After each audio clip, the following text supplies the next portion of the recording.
Welcome to Jumpstart Your Joy. I invite you to join me as we explore what it looks like to choose joy in the messy middle while embracing the inspiration, intention, and action that you can take to find joy in your everyday.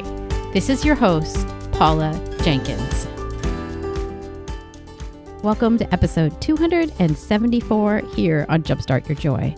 This week on the show, I'm really excited to be joined by two amazing guests, Lan Cao and Harlan Margaret Van Cao, who are a mother and daughter team, and they have written an amazing, beautiful duet memoir entitled Family in Six Tones, A Refugee Mother and American Daughter.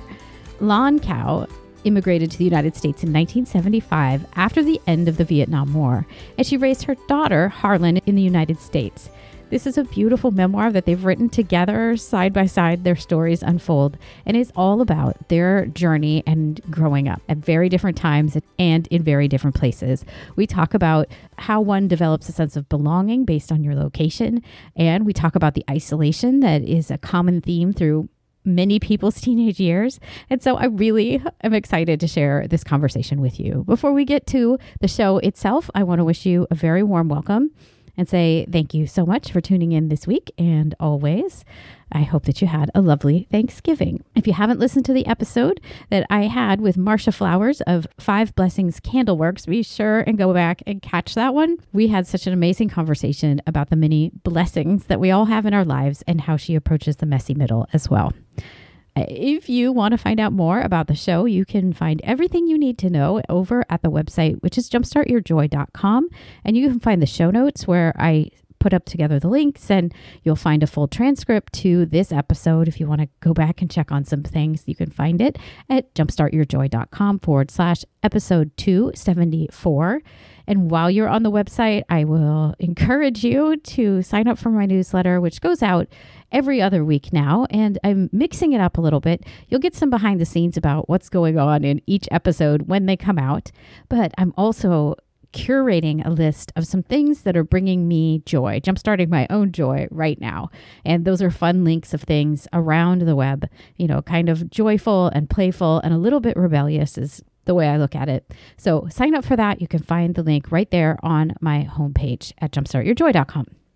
So let's get into this. What I really love about this conversation with Lan Cao and her daughter Harlan was, one of the mind-blowing moments is when Lan talks about her manner of approaching problems, which she takes back to how she began to understand and learn the English language when she first moved here. And she takes inspiration from how she learned to parse out sentences and how there's always a verb and a noun in every sentence. And when you keep things simple, then you can really boil down the root of a problem. So you're going to want to catch that part. And I also love how the three of us spent some time looking at the themes of isolation as teenagers and what it means to belong to a place. Lan and Harlan share their stories of visiting Vietnam together and how they developed a sense of being home and what home means to them. They also share the details of how they wrote this book together, even though they had a lot of delicate topics they were talking about, and they have very different writing styles. So I'm so excited to share this conversation with you. Welcome to the show, Lan and Harlan. Thank you so much for having us. Yeah. I start every interview with a question about the most joyful things people experienced in childhood. So if we could start there, would you maybe separately, or you guys can split it up however you want, but what did you love most as a child or in school? What were your earliest sparks of joy? My most enjoyable memories were of Christmas where, my father was in the Army.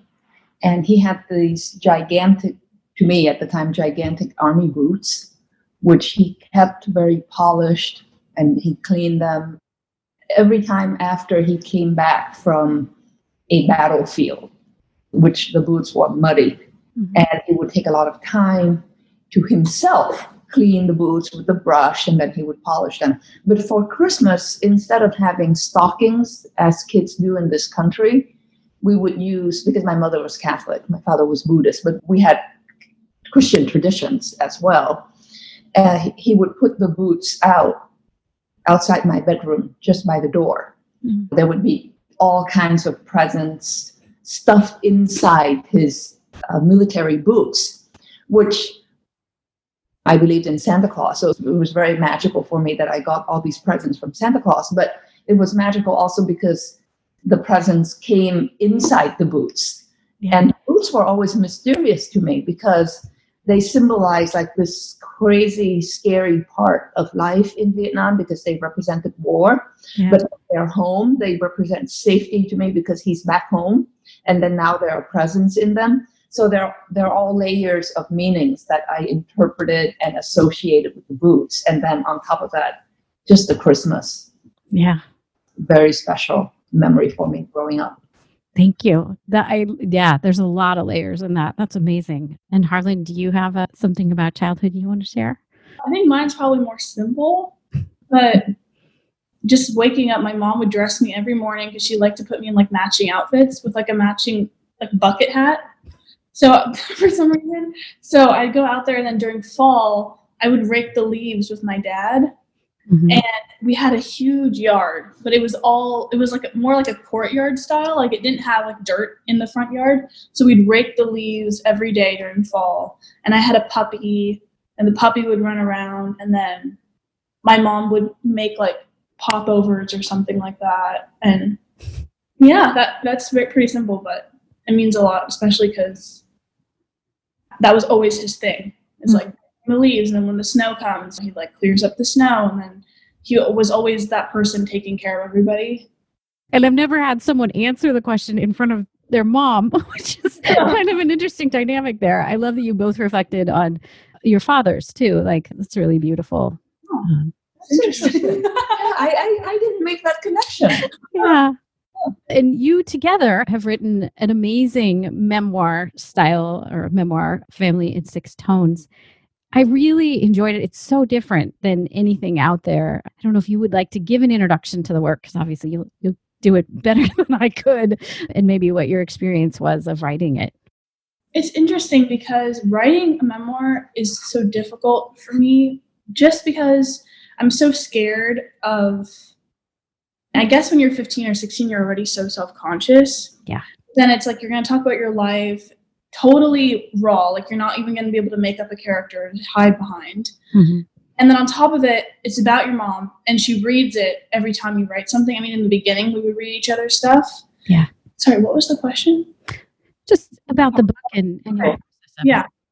So it's meant to go toward a theme. Obviously, like it all goes back to the Vietnamese War, but because I didn't know a ton about it, and all I can talk about the war is, I guess, how it affected my family. Right. And I am second generation, so it's not. I was very nervous to approach that. I don't want to offend anybody. Obviously, because I'm working with my mom and she's already established as an author, her audience is, a lot of it is the Vietnamese community, which makes sense. So I don't want to say anything where they're like, oh, who is she to talk about the war?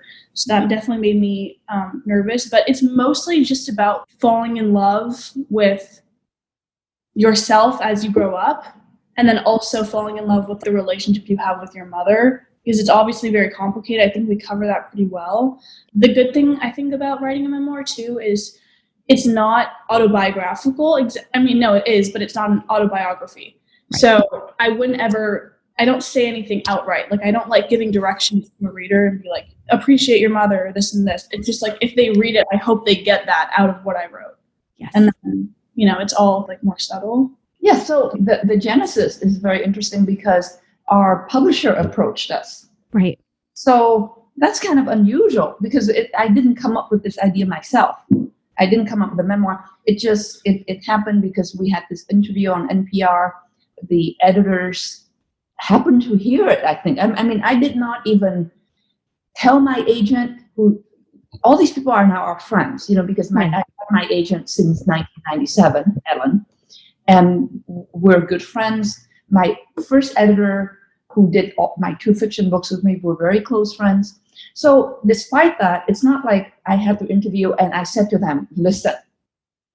They just happened to be listening. So I didn't signal it to them.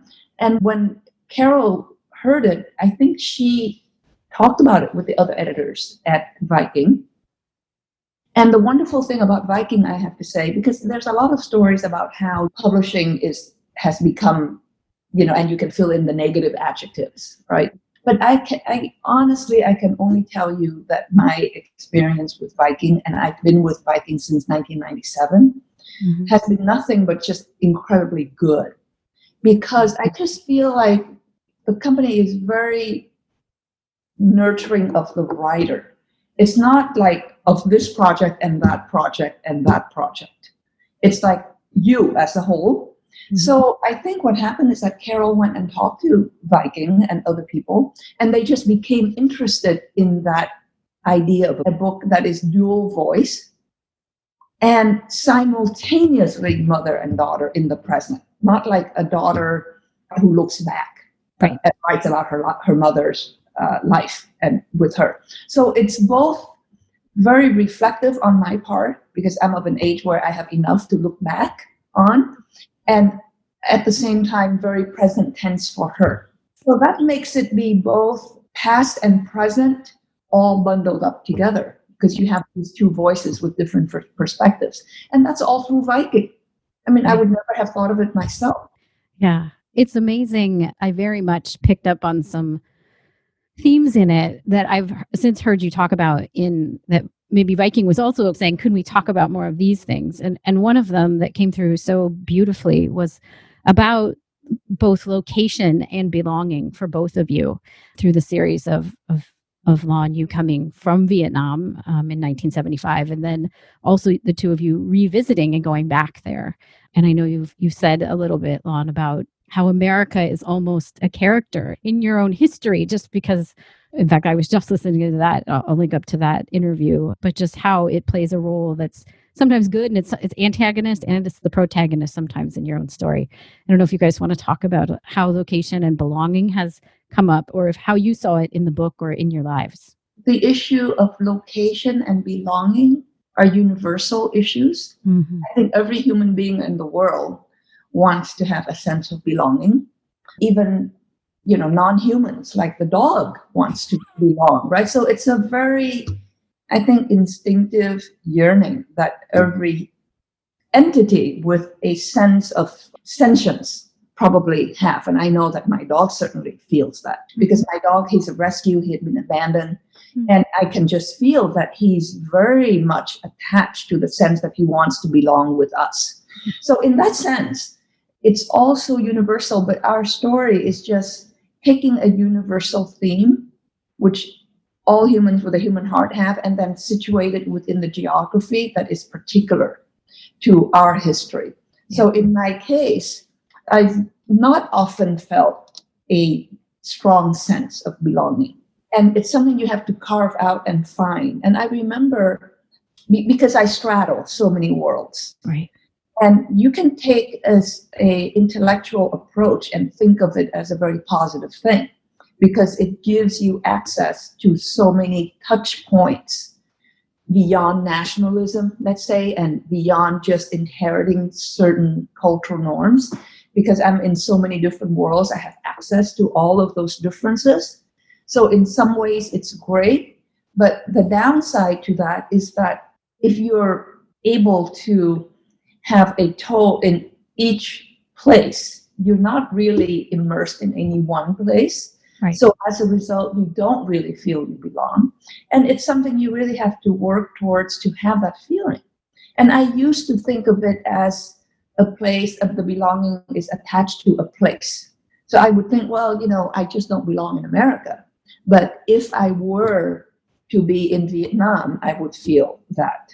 And then when I did go to Vietnam in the early 90s, I was absolutely shocked that the Vietnamese there immediately pulled me out of the environment and knew that I came from America.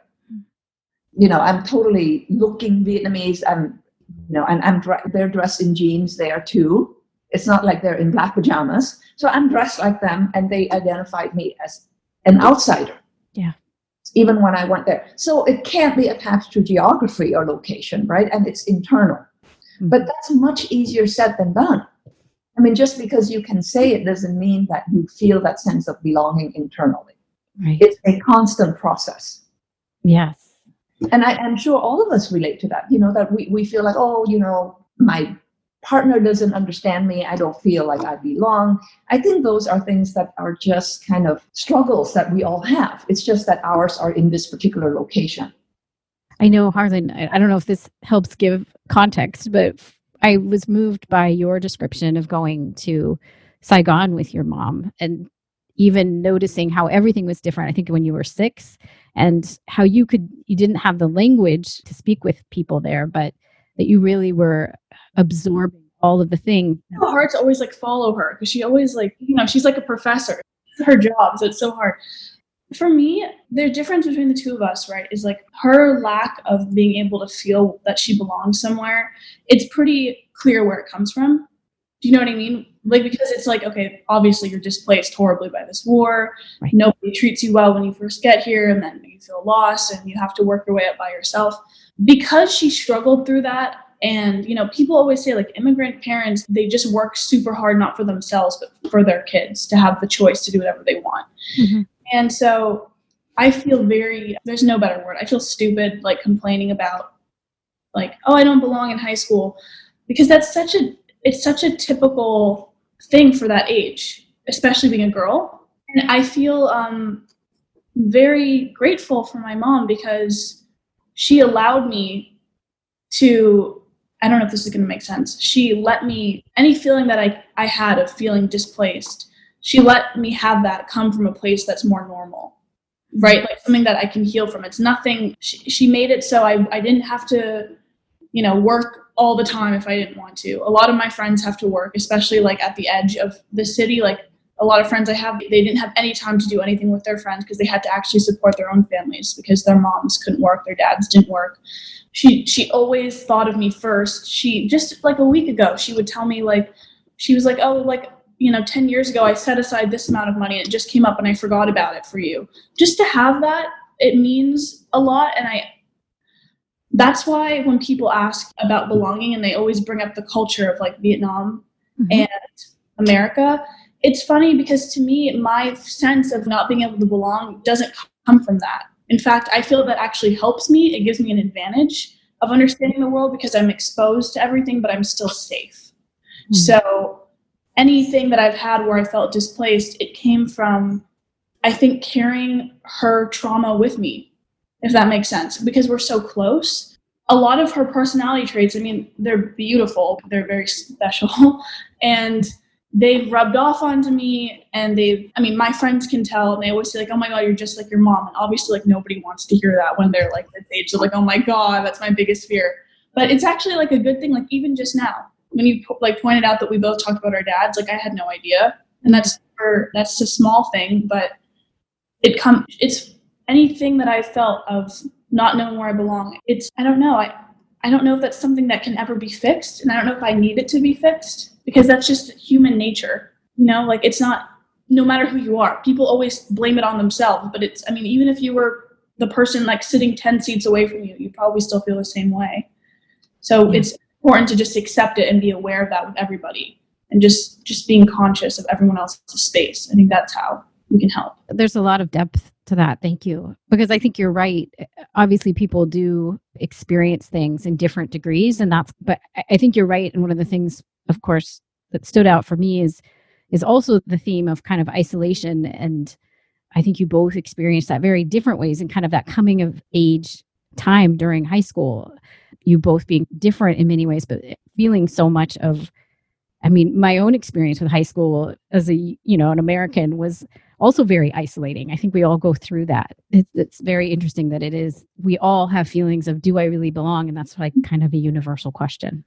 I don't know if you guys want to talk a little bit about how you see yourselves or each other, maybe in that kind of high school stage because it was so different for you. And yet there were so many like striking similarities of the things that you felt that kind of reflected back at each other throughout the book. Okay, why don't you say how you see my high school and I'll say how you see. Well, I think high school, because it's book-ended, there are two marks. One is, you're entering high school around 13 or 14, and you're leaving around 17, 18.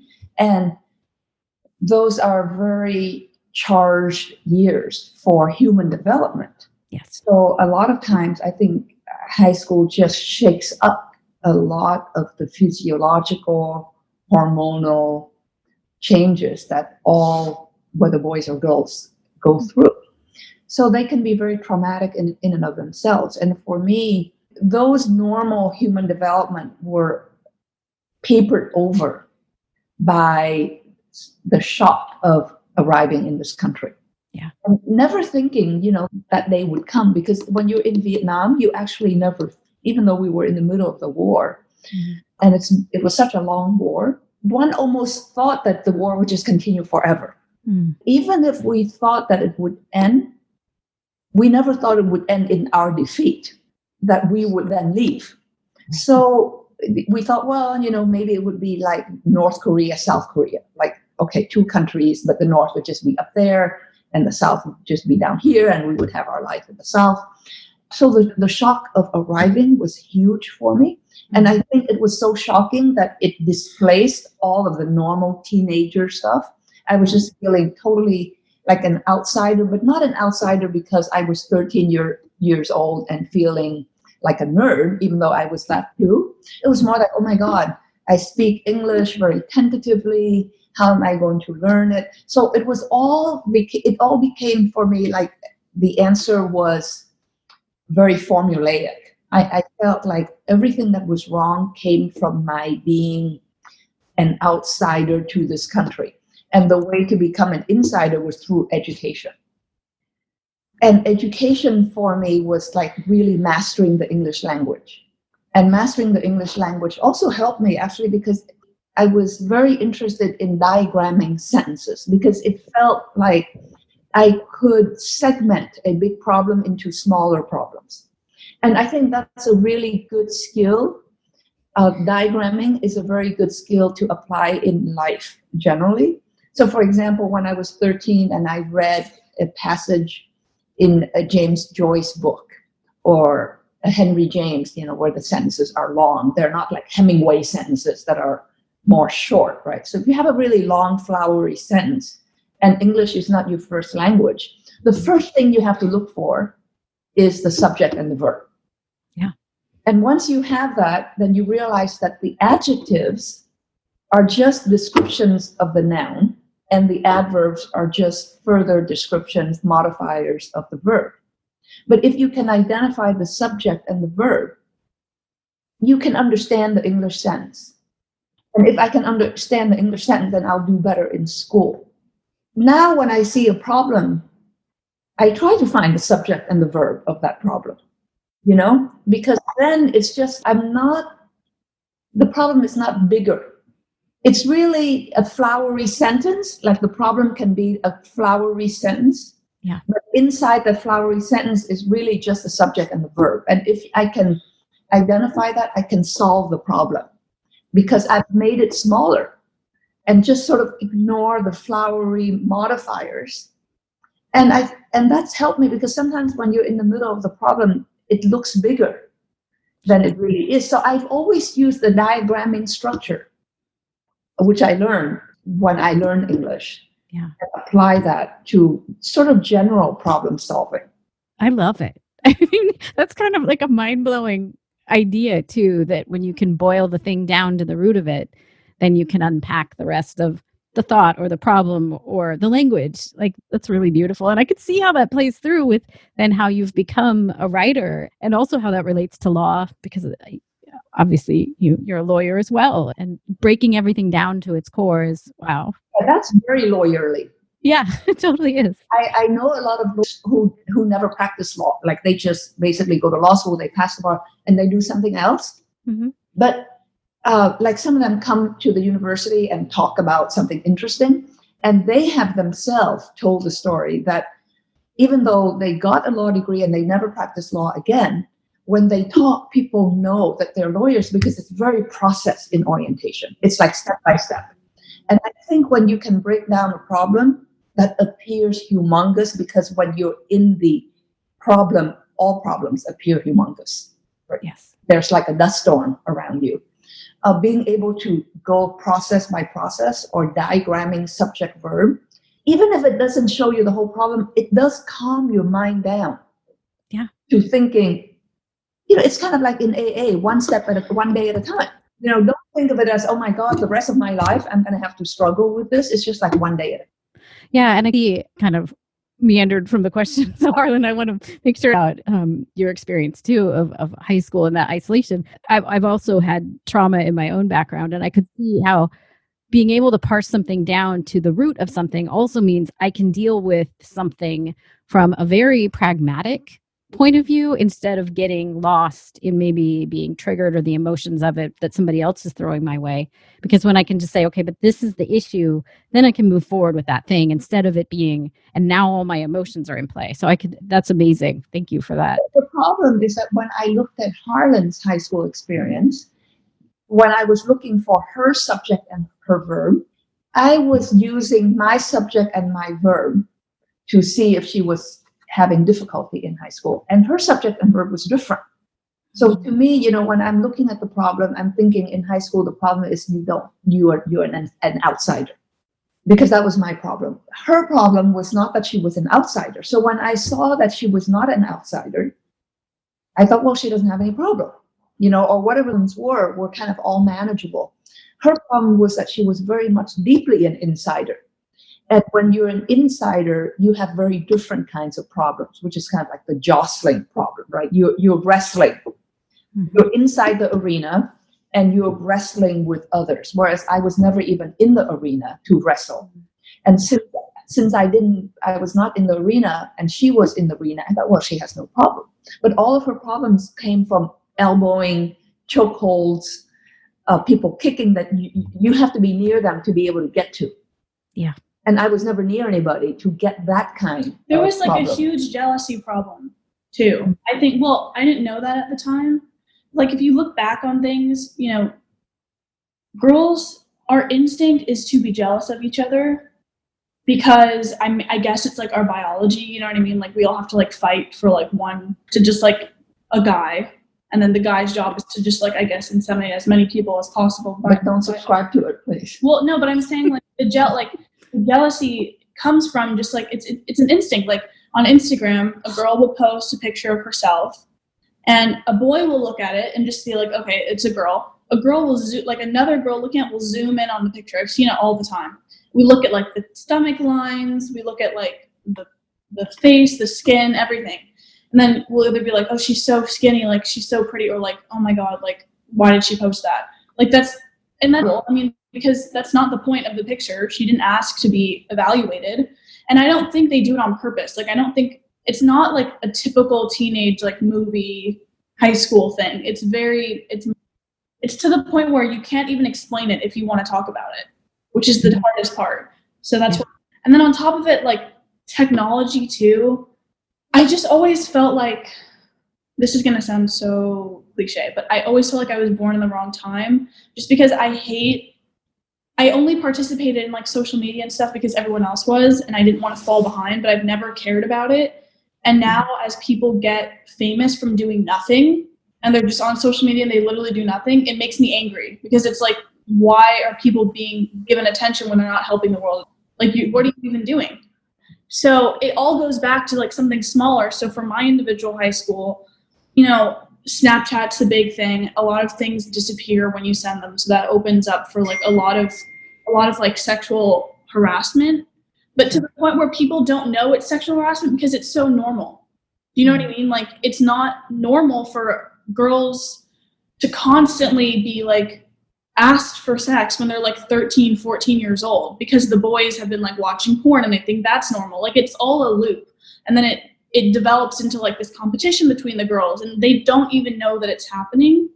Mm-hmm. So I think a lot of my problem came from that too, just from the time we're growing up in. And also just, I don't want to become political, but obviously like when someone's elected who shows that it's okay to like cheat on your wife with a porn star, and nobody thinks that's weird, there's obviously going to be some effect to that. I'm not even speaking about his skills as a president, but just his personality and like what we've chosen, like people saying, I can forgive that because I think he's going to do this, right? It's like a very individualistic idea. Like America as a whole, I think even though we're like one of the greatest countries, each it's not only like nowadays America first, but it's like every American first for themselves. Yes. We kind of just like, okay, well, you know, this isn't convenient to me, so I'm going to vote him in because he says he's going to do this, but it doesn't matter if, you know, a woman should be punished if she wants to get an abortion because her baby might kill her on the way out giving birth. Like, it's just this all like thinking one way for themselves. Mm-hmm. And I've seen it in high school. And but again, like, I don't want to be too dramatic. Not all of high school was bad.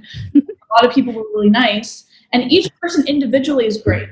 I think it's like the problem of like the high school environment. That's the problem. Mm-hmm. I don't think it's the individual personality, because I've hung out with a lot of these people by myself, and they're totally cool. They don't say anything bad about anybody else. It's just the high school environment. Yeah. Maybe it's the herd mentality. Whereas like her problem more was like just like basic racism. Yeah. Well, and I think you've brought up some interesting things around, even though there's more connection through something like Instagram or TikTok, it's kind of an anonymous connection. Like, it's not a real tangible thing. And then some of the anonymous or anonymity of it layers in, and all of us or people start to feel like they don't, what is it? Like, we're missing something in the face-to-face. And so there's maybe a new type of isolation where we think, or some people in society feel like they can just act as if the other people in the world don't matter and they can work or whatever. And I think you've brought up a really valid point, Harlan, about when our leadership is showing that you can treat people poorly. What gate got opened when that became, air quotes, okay? Because I do not think any of that's okay. But I think there is some sort of tone that's been set that's kind of scary. It's so scary too when it's like his presidency marked the 4 years of my high school. That was really weird to me. Just like the day he was elected, it was freshman year.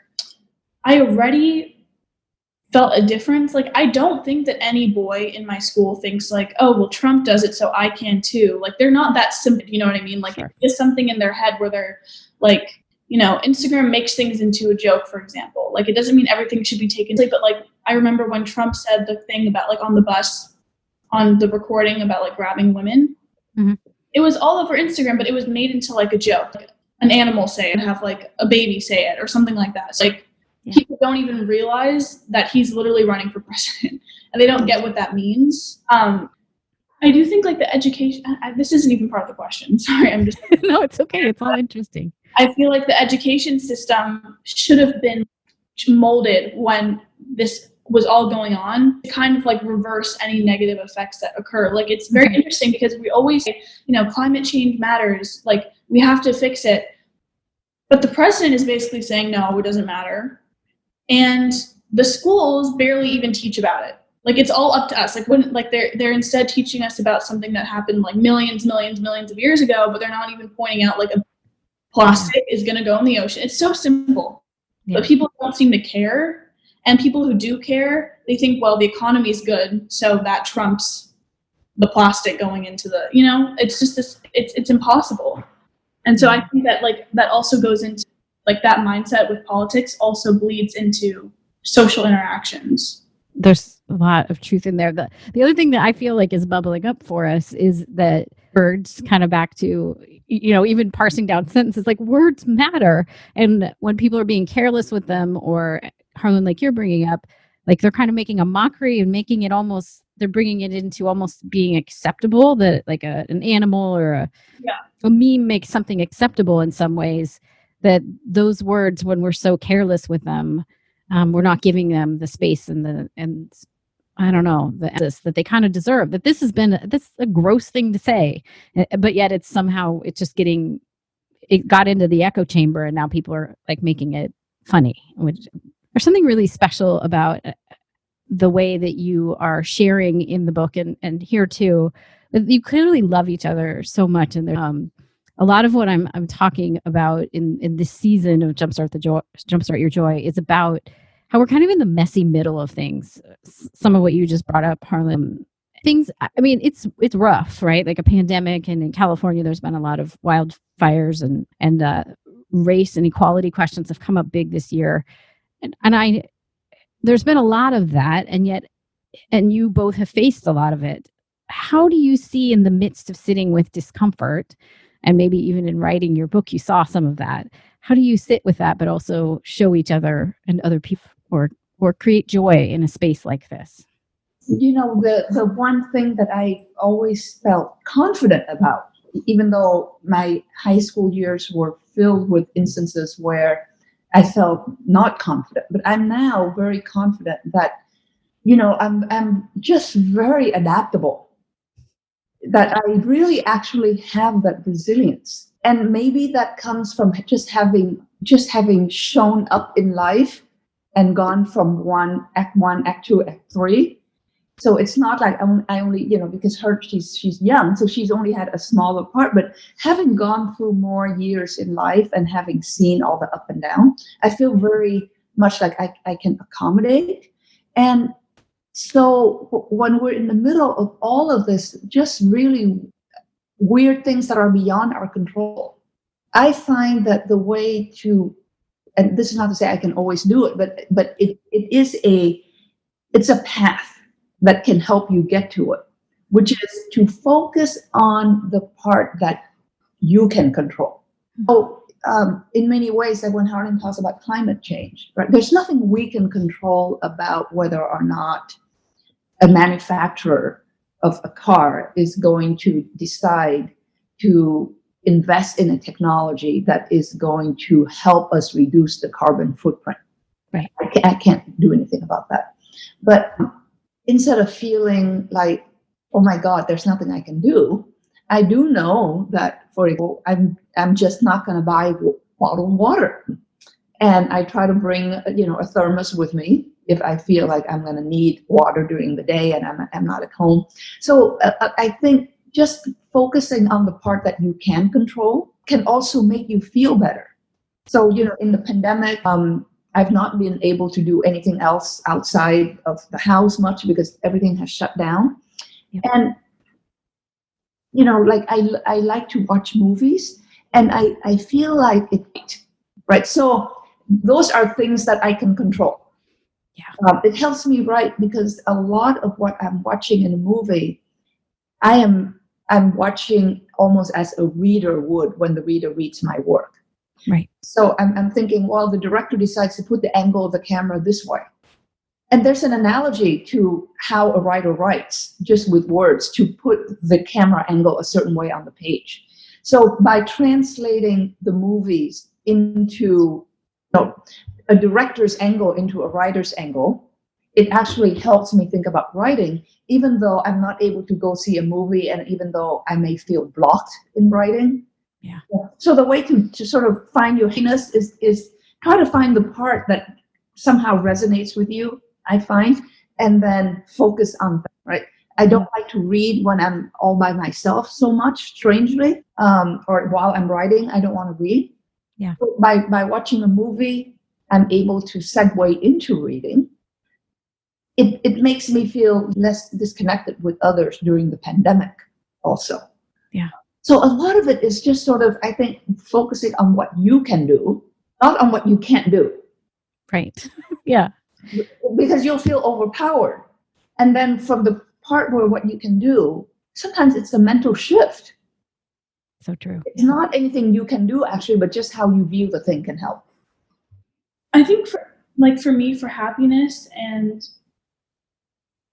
caring for people, despite everything, I've realized what works is to only put focus toward people that I know we benefit each other, if that makes sense. Like, yeah. I've already never liked huge groups anyway, but like, for example, it's really hard to talk about, but like 2 months ago, there was a girl, she's in like acknowledgements of my book. She's like, there's a huge section about her.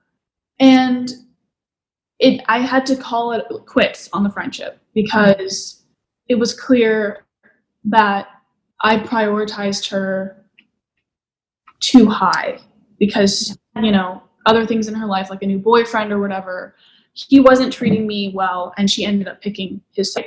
And he just gotten here. So it's very irritating for me because I'm thinking, what has he ever done for you? This.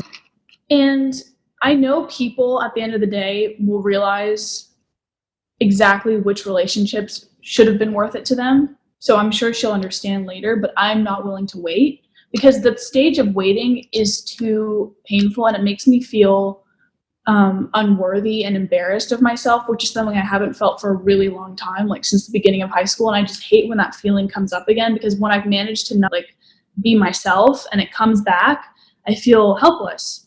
Yeah. So any relationships where are not good for me, I'll only focus on the ones that are, I guess is what I'm saying. I guess that's not a good approach. I don't want to seem like I'm like selfish, where it's like, oh, if you don't treat me nicely, then I guess screw you. That's not what I mean, but it's kind of like, and it is hypocritical, because there's been times where like with boys, I mean, obviously like they don't treat me well, but I'm like, no, they will, you know. So there's always times where I'm delusional, but that's important, is knowing what's right for you. Like, you know, I don't want to go to a party if I feel like everyone there hates me. Like, what's the point of going to the party? Like, I'd honestly rather just like stay home with like the one best friend that I have that treats me really nicely now. You know what I mean? So I think, and I'm happy in that. And but that's very hard to do, actually. Oh, yes.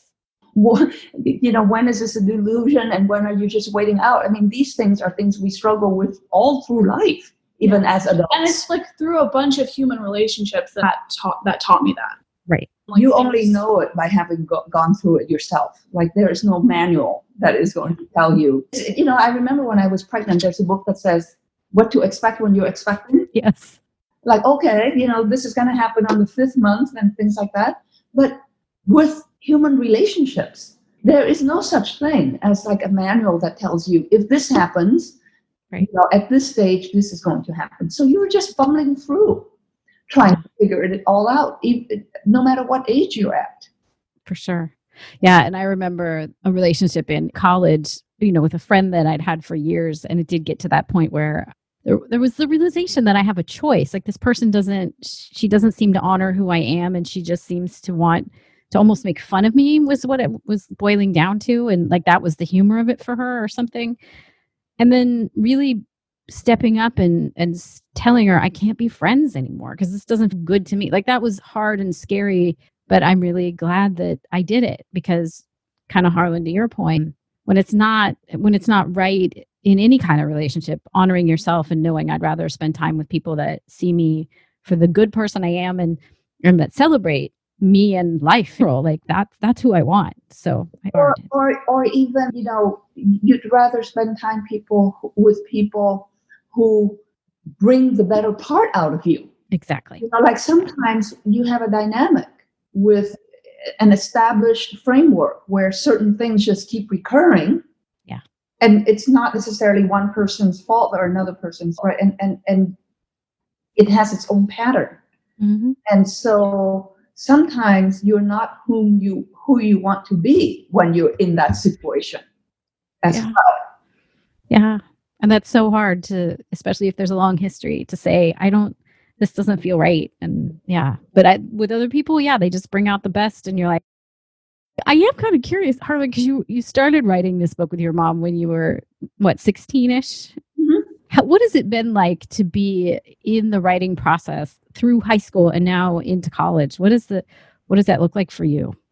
It's like when every time that a teacher would tell us, like, okay, time to do your homework now, I'm going to give you an hour to work on your computers, I would work on my book because the due date was literally the next day and I hadn't done anything yet. And it's obviously not a normal thing to do, like, if you want to say normal. And, you know, there were times where it would get around like, oh, Harlan's writing a book, like, watch out what she's going to say about you. And, you know, a lot of times, like, this one girl, she was kind of really popular in school. It was a new school I had gone to. And she obviously didn't like me very much. We had a mutual friend and I asked her, I was like, why doesn't the girl like me? And she was like, well, she just like thinks that you have a lot on your plate and she doesn't want to deal with it. She's like, for example, like, you're writing a book. I think she's threatened by that. For some reason, people didn't like it. Either people were really excited about it or they didn't like it at all. Or they'd be like, oh, well, you'll definitely get in, you know, this school or that, you know, like, lucky you. So I didn't like to tell a lot of people about it because I didn't like talking about my work until it's done. And I'm sure that it's good and people tell me that it's good. And in terms of time management, I guess, I hate to say this, but it's never been a problem for me just because I'm not a panicker. Like, things are only a problem if you acknowledge that they're a problem. It's definitely not a healthy way to see it, but it's so true. Like, even if something's like objectively a problem, if you don't see it as a problem, then it's not going to worry you. I didn't see a problem in managing my time. Yeah. Honestly, I don't even remember writing it because I did it so quickly.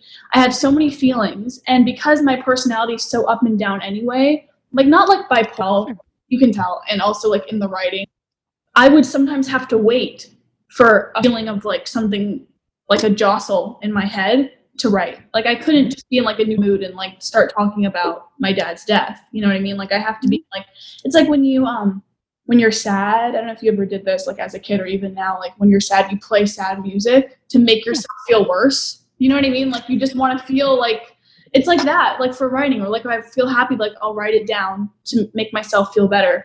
And I was lucky because before I had started this book, I had already a lot of things I had written about my life that I just put in. Like probably 25% was written before I even got the book deal. I just had to edit it to seem more like adult. So if somebody wants to find your book, where is the best place to find it? And how can people find you before we get into our last question? It's all online. So you can go to the usual suspects, or you can go to like we did a talk yesterday at Chevalier Books in LA.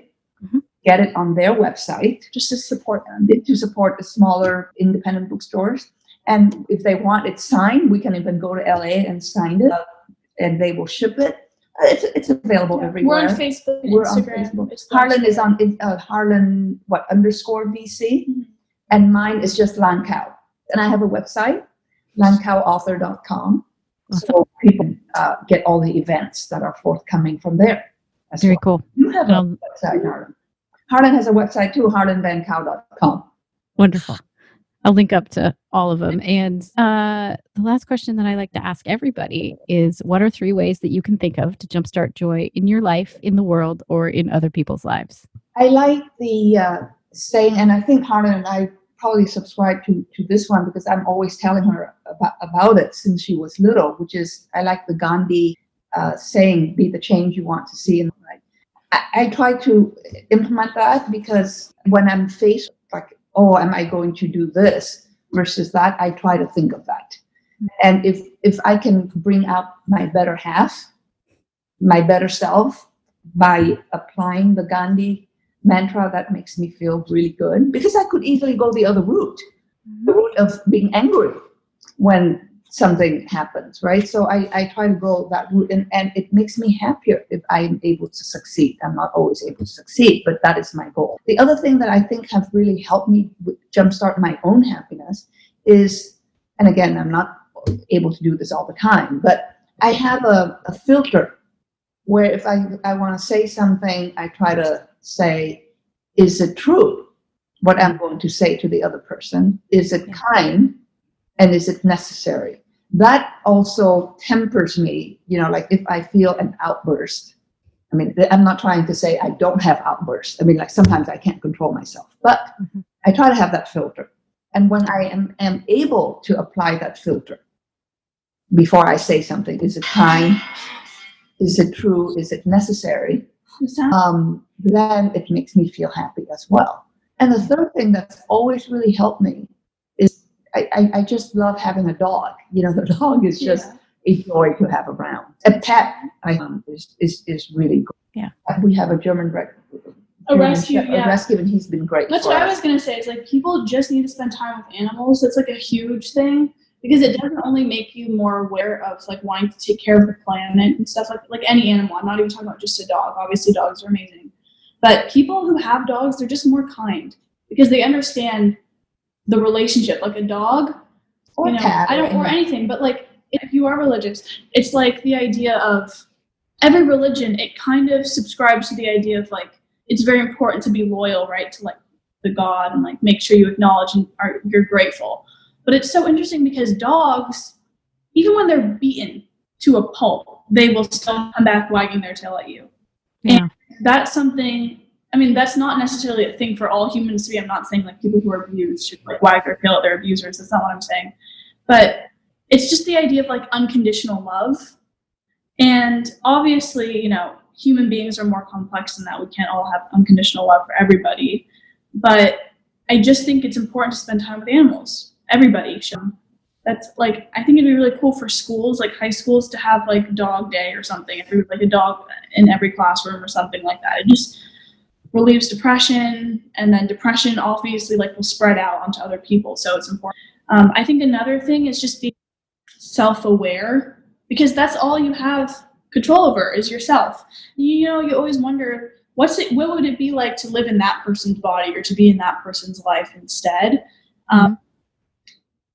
It's okay to wonder that, but you have to acknowledge that it literally doesn't matter. And you are yourself. You can improve yourself. Tell yourself that you have control, actually. It sucks when you feel like you have no control. Like, I think I have no friends. Well, then go make friends. Like, it's easier. Especially like at this age, like it's so, during this time, it's so easy now with like technology. It's just always knowing what you have control over, what you don't, being self-aware, being like kind. And I don't know, what were the third one? Well, I told you that you and I always the Gandhi be the change you want to see in the world. So. Yeah, but that's so hard to do too. No, like I always tell you, if you think that the sidewalk is dirty, pick the trash up. Yeah. Or bring the coffee mug to Starbucks instead of ordering online where you come and pick it up and it's in a plastic cup. Right. And those are small things, but I think when you see that you're doing something like that, it does make you happier because you feel like you're doing something that matters. Yeah. And you do set an example. Even like the example of, like you said, picking up trash. Oftentimes when I'm out on a walk, I'll pick up what I see. And then it seems like other people picking up on it. Like once you see like, oh, it's clean, that I don't know. Well, thank you guys. This has been such a treat. You're totally amazing. So much. I've really enjoyed having you on. So thank you so much. Thank you. Thanks for your time. Lan and Harlan, thank you so much for being on the show. It was such a big treat to have you on. And I really appreciate your book, which is amazing. And the fact that you came on to talk so openly about your experiences and how you wrote it. I'm also working on my very own book about how to jumpstart your joy in the messy middle. And so you are definitely an inspiration to me. If you want to find out more about this conversation or where you can get Family in 6 Tones, you can find everything you need to know over at the website, which is jumpstartyourjoy.com/episode 274. While you're there, be sure, sign up for the newsletter, get in the know, jumpstart your joy with some of the curated stuff that I'll be pulling together. You'll also find out more about my own book when that is coming out, which will be soon. And then for next week, I'm really excited because I have another very special interview with John McEwen, and he is from the Nitty Gritty Dirt Band. Oh my goodness, what a treat to get to speak to him. And we talk about his travels, how the band itself was one of the very first that was allowed into Russia when they were still a communist country, and had a lockdown of musical acts that could come in. And it's just a real treat to speak to a musical legend. So I hope you'll come on back for that episode. And until then, I hope that your days are filled with so much joy.